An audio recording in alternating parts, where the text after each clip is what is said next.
കയ്പമംഗലത്തെ ദേശീയപാതയുടെ കാനയും service റോഡും പാതി വഴിയിൽ. ദുരിതത്തിലായി യാത്രക്കാർ. ദേശീയപാത നിർമ്മാണ കമ്പനിയുടെ ഉത്തരവാദിത്തമില്ലായ്മ മൂലം കയ്പമംഗലത്ത് നാട്ടുകാരും യാത്രക്കാരും ദുരിതത്തിലായിരിക്കുകയാണ്.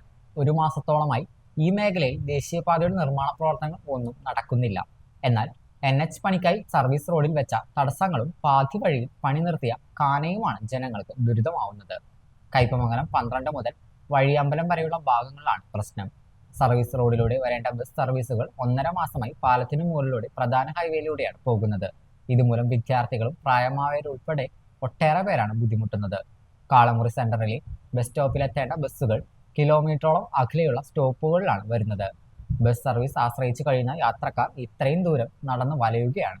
1.5 മാസം മുമ്പാണ് കാളമുറിയിലെ സർവീസ് റോഡിലൂടെയുള്ള ഗതാഗതം തടഞ്ഞ് സെന്ററിലെ കാനയുടെ പണി ആരംഭിച്ചത്. എന്നാൽ ഇത് പാതി വഴിയിൽ നിർത്തി പണിക്കാർ പോയതോടെയാണ് പ്രശ്നങ്ങൾ ആരംഭിച്ചത്. കാനപണി പൂർത്തിയാക്കുന്നതിനാൽ സർവീസ് റോഡ് തുറക്കാനാകില്ലെന്ന് നിർമ്മാണ കമ്പനി പറയുന്നത്. കാളമുറി സെന്ററിൽ നിന്നും കിഴക്കോട്ടുള്ള റോഡിൽ വെച്ച തടസ്സങ്ങൾ വ്യാപാരികൾക്കും ബുദ്ധിമുട്ടാകുന്നുണ്ട്.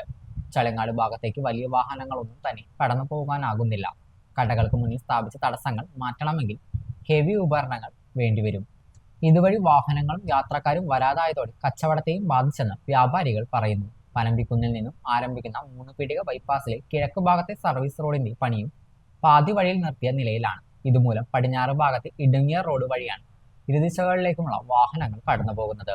ഇവിടെ ഗതാഗത കുരുക്കും പതിവായിട്ടുണ്ട്. മഴയ്ക്ക് മുമ്പ് കാനയുടെ പണികൾ തീർത്തില്ലെങ്കിൽ സ്ഥിതി കൂടുതൽ രൂക്ഷമാകുമെന്ന് നാട്ടുകാർ പറയുന്നു.